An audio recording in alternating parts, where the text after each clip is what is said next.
E allora eccoci tornati in studio per la nostra rubrica del Memento. Come dicevo prima della pubblicità, questa sera torniamo a parlare di sanità, di nuovo polo della salute di Padova, parleremo anche dello IOV, lo facciamo con l'ospite che abbiamo in studio, lo presentiamo subito, è il professor Giovanni Di Rio. Buonasera professore, grazie di essere qua. Ricordiamo per i telespettatori, lei è stato direttore della clinica di chirurgia vascolare dell'Università di Padova. Allora, professore, le schede ospedaliere regionali, insomma, è stato indicato il percorso, diciamo, dei prossimi anni della sanità veneta. Allora, di che cosa emerge allora per quanto riguarda le strutture che interessano a Padova? Emerge qualcosa che secondo me è abbastanza importante, sfrondando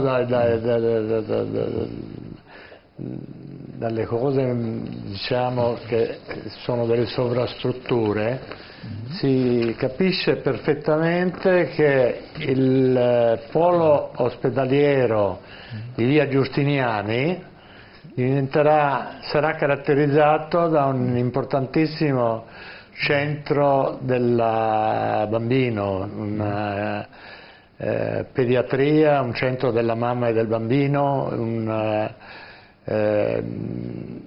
centro che dovrebbe diventare, secondo me, dalle prospettive che si rilevano dalle schede ospedaliere, il numero di posti letto, le strutture sia generali che specialistiche, eccetera, un punto di riferimento non solo veneto, e sicuramente caratterizzerà l'area di via Giustiniani.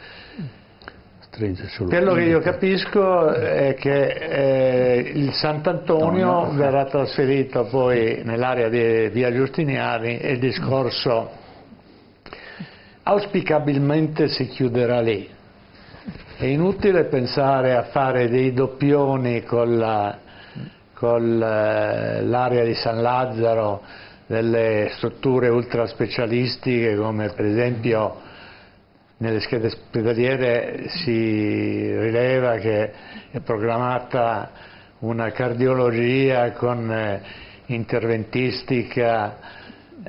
Questa richiederebbe delle strutture anche di appoggio importanti come la cardiochirurgia, perché le complicanze dell'interventistica cardiologica devono essere ovviamente trattate, quelle più gravi, con la cardiochirurgia, eccetera. Quindi tutto sommato io penso che la ragione prevarrà nel corso degli anni.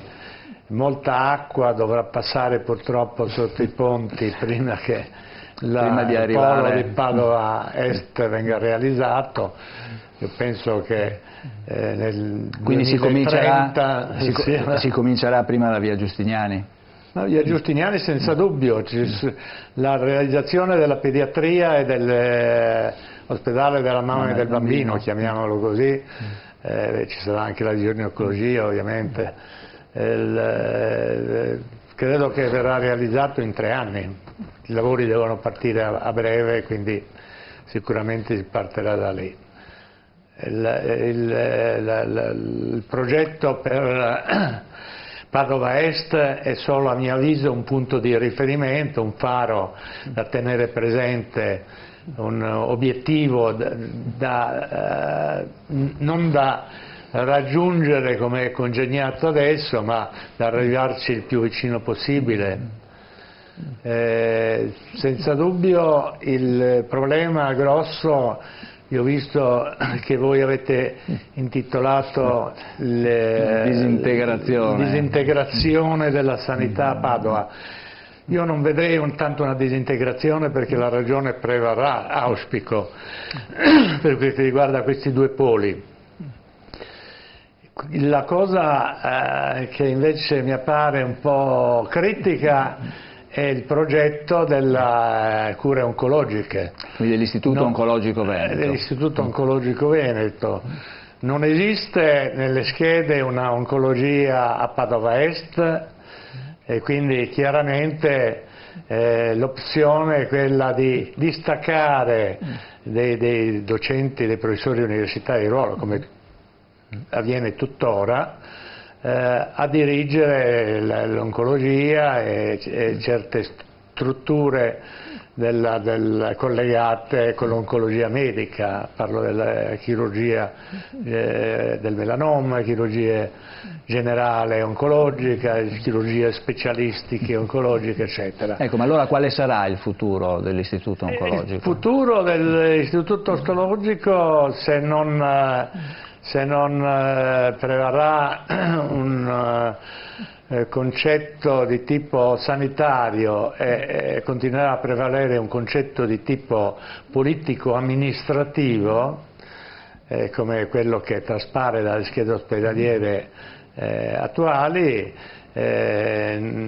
sarà di un istituto, di un IRCS, istituto di ricerca scientifica, anche di livello, diciamo, passabile, ma non eccelso. Quello che si intravede è una disgregazione, per usare il termine che voi avete utilizzato poco fa, in tre poli praticamente. Castelfranco, Padova e anche, non dimentichiamoci, Monselice e Schiavonia. Ecco, ma quale di questi tre poli poi avrebbe il ruolo di cervello guida, e di cuore? Sicuramente sotto il profilo amministrativo Padova, però non dimentichiamoci che quello che conta per rendere grande un istituto oncologico, con tutto il rispetto per la parte amministrativa, è la parte più dedicata alla ricerca e alla cura, quindi la parte sanitaria, che oggi vengono probabilmente percepite come risorse piuttosto che come centro motore. E non si è visto da nessuna parte del mondo che un centro, un cuore, il cervello motore di un istituto oncologico sanitario, parlo della parte sanitaria, non di quella amministrativa, sia disseminato in tre sedi, senza la possibilità di un coordinamento. Parlo sempre del coordinamento di tipo sanitario e di ricerca, con un istituto sede del coordinamento amministrativo ridotto ai minimi termini sotto il profilo sanitario. Certo. Quindi Padova viene spogliata delle sue eccellenze, mi sembra, e mi pare che è un progetto ormai di lunga data questo percorso, ho visto nei tempi, quindi una parte di queste attività sono state assorbite a Verona, una parte a Treviso e quindi la politica sta facendo danni. Allora ricordiamo che Padova, l'eccellenza di Padova è perché c'è un'università. Certo. Perché da 700, da quanti anni? 800. Continua a dare 800 anni, sta dando 1222. 1222, esatto. E quindi sta dando dei risultati che sono eccezionali e non si capisce perché c'è questa disintegrazione invece di eventualmente coltivare culture anche in altre sedi, viene decentrato quella che è l'eccellenza di Padova.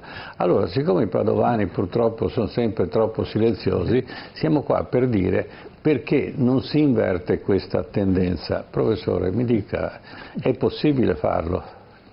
Visto che abbiamo creato un'eccellenza come lo IOV, perché deve essere decentrato in un'altra sede distante da Padova? Ma più che decentrato è una disintegrazione vera e propria, è una tripartizione. Credo che una delle ragioni principali sia anche una ragione di tipo territoriale. Per esempio l'ospedale di Castelfranco, che è stato costruito per volontà del vecchio presidente Bernini, presidente della regione, a un certo punto si è dovuto riempire, ed è per questo che è stata invitata all'università a dislocare alcuni centri, alcuni reparti universitari a Castelfranco, sistemando anche delle persone molto valide che poi sono dovute, ovviamente, quando si sono liberati i posti, ritornare a Padova. E questa criticità di necessità di occupare un ospedale che altrimenti sarebbe mezzo vuoto, credo che sia la ragione precisa per quindi questa... diciamo che in parole semplici, perché noi parliamo sempre ai nostri telespettatori, un idiota ha fatto un buco e adesso dobbiamo chiuderlo.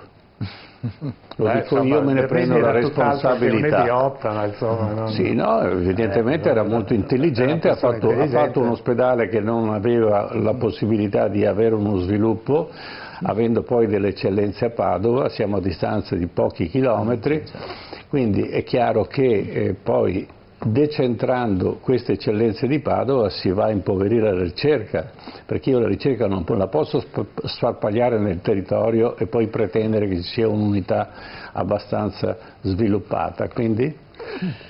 Io l'Istituto Oncologico Veneto lo vedrei sinceramente nell'area contiguo, nella stessa area della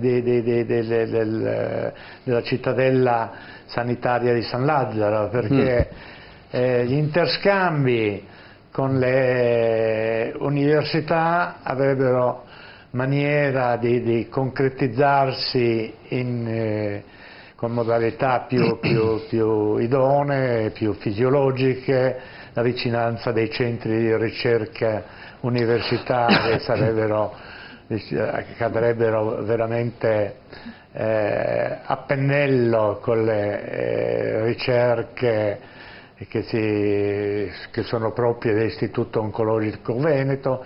Non si vede d'altra parte una cittadella universitaria di così alto livello senza un'oncologia, senza incorporare un'oncologia, ma è chiarissimo che manca questa specialità, che d'altra parte sarebbe gestita in gran parte da dei professori universitari dislocati, non si sa bene dove neanche, non si sa neanche dove andrà l'Iov a Padova. Nelle schede ospedaliere è considerato il terzo polo di via Giustiniani, polo di San Lazzaro, che hanno una determinata collocazione ben nota a tutti, e Iov in cui non è neanche esplicitata la collocazione. Sede. Restano 120 letti, eccetera, insomma è uno spreco. Diciamo che c'è la volontà di fare, la voglia di fare, ma non c'è un progetto.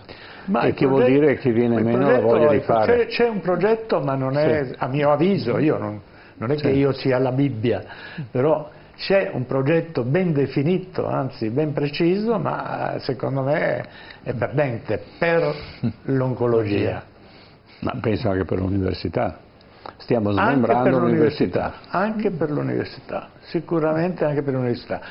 L'unica cosa positiva a questo riguardo è che l'università è il socio di maggioranza, diciamo, per quel che riguarda l'organizzazione, e quindi sicuramente farà sentire la sua voce. Diciamo che l'università ha la possibilità di alzare la voce, se vuole, no? Ma perché c'è bisogno di alzare la voce? No, basta. Poi alzare la voce nel senso tanta acqua passerà ancora sotto i ponti. Ecco, quello vorrei che sono previsti 10 anni. Quindi... che ce ne fosse meno acqua da passare sotto i ponti, siamo in piena siccità, per cui accorciamo i tempi, ci mettiamo a lavorare, creiamo progetti, troviamo soluzioni. Il dito sulla piaga, questo è il grosso problema che viene sottaciuto, però diciamo, parlavo con un mio collega che è stato anche preside della facoltà di medicina, il professor Palù, con cui siamo sempre in contatto, eccetera. Lui è appena tornato da Yale, nel New Haven, e in un anno hanno costruito una torre di 20 piani, in un anno, dove c'è un centro oncologico che adesso inizia a lavorare, un anno. certo. Allora, quindi siamo alla questo storia... non è un problema padovano, è un problema italiano. Certo. No. Questo dei 10 anni... Questo dire è il problema dell'Italia, gli italiani sono fatti così, io direi di no. Perché è un problema della politica italiana. No, sì, anche la politica è una parola troppo vaga. Mi scusi, ci sono dei responsabili. Allora, tempi e metodi e ovviamente costi e vantaggi. Questo deve essere il calcolo dei politici, non possono smenare all'infinito, l'abbiamo già visto, abbiamo costruito, a Padova c'era bisogno dell'ospedale, siamo andati a farne uno e adesso spostiamo il centro ospedaliero su un altro paese, no, capito? Cioè, questa trasmissione è fatta per svegliare un attimo il can che dorme e non possiamo andare avanti a suon di dubbi, a suon di pensieri, di pensamenti e soprattutto non possiamo accettare che l'Italia è fatta così. Gli italiani non sono fatti così. Ah, senza dubbio. Ecco. Ma lei conosce bene i tempi della politica che non sono i tempi reali. Ma ci sono le votazioni per cui noi diciamo, i signori, purtroppo. osservate questi fenomeni, prendetene atto e il momento in cui andate a votare, votate con scienza e coscienza perché non si può andare avanti in questa maniera. Padovani, svegliatevi che è tempo. Certo. Quando io penso che per arrivare dal grappolo d'uva fino alla bottiglia che si stappa a tavola o alla bottiglia di prosecco ci vogliono 30 passaggi burocratici attraverso 9 enti diversi o qualcosa del genere, adesso sbaglierò i numeri, e allora il giorno in cui questi passaggi burocratici dall'uva alla bottiglia diventeranno 3 e passeranno attraverso un ente diverso, probabilmente anche gli ospedali si faranno in 2 anni. Certo. Sì, ma il vino è un accessorio, la salute è indispensabile. Certo. Ma comunque riprenderemo a mantenere anche la burocrazia, dai. Certo.